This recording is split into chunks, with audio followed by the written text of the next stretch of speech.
And then the match that started the pay-per-view, because now their strategy is we'll get a hot match going and we'll run it into the main show, the pay-per-view. So we've hooked the people from wherever this is showing or whatever the case may be.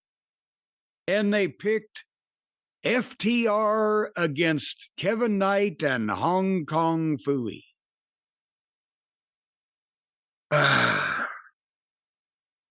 The first thing that you saw on the pay-per-view, and the match is already going on, but they fire the pyro off anyway when they come up on the air for the pay-per-view. But the first thing you see is, again, this fucking little weaselly, innocuous, bland. What more terminology can I use to describe Spitball? 4th degree black belt, notorious badass. Oh, Christ. Baddest man in the house. Well, he's up on top of one of FTR throwing some fake girly punches. And that's the first thing you see. They're kicking the shit out of FTR. And then Stokely gets in the ring and interferes in front of the referee. And it was a continuous four-way, except when two guys would roll out and hide on the floor so the other two guys could go do their shit. And the referee doing nothing about that anyway. And what it was FTR trying to fucking tear the house down with anybody to show we can do it with anybody. And most of the time in this company, they end up with people that can't keep up, or it's preposterous, or at some point, dude, it ain't your place.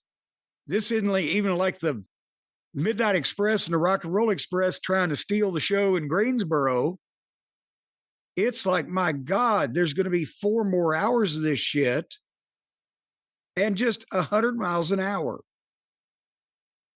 And again, it would bury a 15-year-old girl not to be able to overpower Bayley. I would take the other Bayley in a fight with this Bayley. So, I mean, do you see they just get complicated and the baby faces can't follow it and it gets to be too much regardless for anybody? Yeah, I do get that.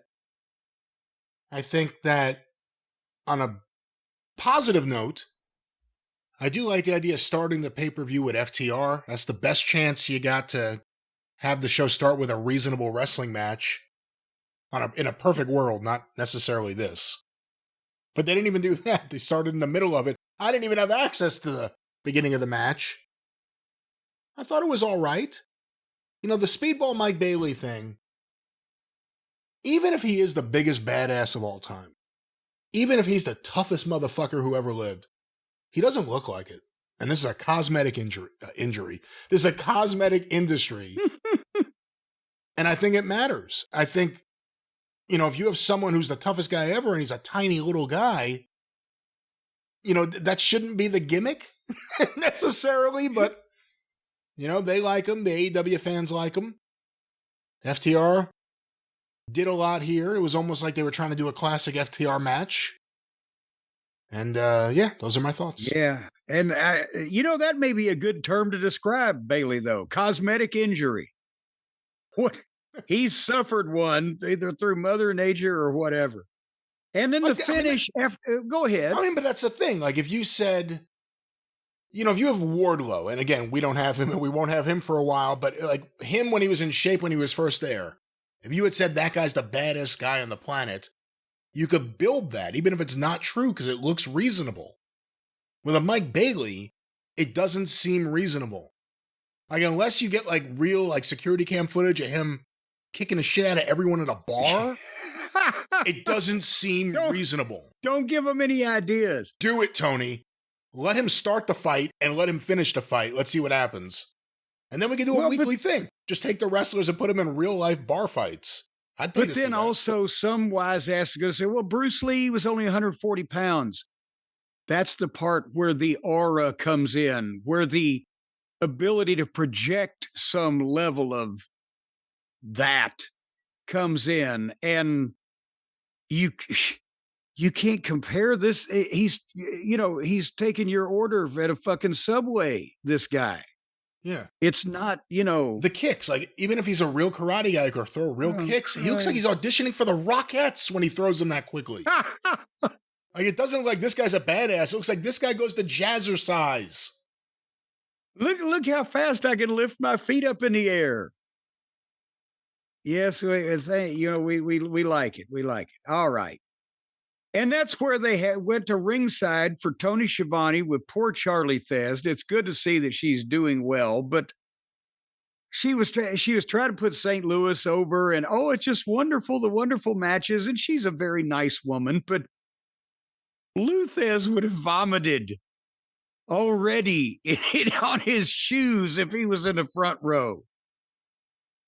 I mean, yet he stayed interested and involved with the business. When he lived in Norfolk in the 80s, he used to go to the matches there every once in a while at the Scope. But no, can you imagine at any point in Lou Thesz, who, when he was NWA champion, told him he didn't want to be booked on the same card with women and midgets because he felt it demeaned the industry, and who pretty much never participated in any kind of gimmick match, even with stipulations.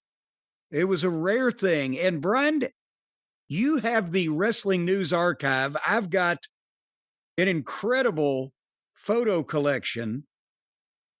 When's the last time you saw a picture of Lou Thesz bleeding in the wrestling ring? I can't think of one off the top of my head. Well, he wrestled from 1935 until the mid-1980s, in 50 years. So what the fuck would he think about all this? He would slap the guys around 50 years ago if he didn't think they were legitimate wrestlers then. What would he do with Jack Perry? Again, this is Lou Thesz, who we heard at one point or another hated Memphis-type wrestling, gimmicks, didn't want to wrestle on shows with women. He would have gone apeshit over this show. But, and she was, again, searching, it's great to be back in St. Louis. But nevertheless. Was that it about the FTR match? No closing thoughts? Oh, yeah, that was it about the FTR match. Because, I mean, what, they're meaningless at this point. They've been booked into irrelevancy, and the fans have turned on them, and they've got children to work with. So what's to look forward to? Well, there's more of this card yes. to look forward to. Oh, not to look forward to.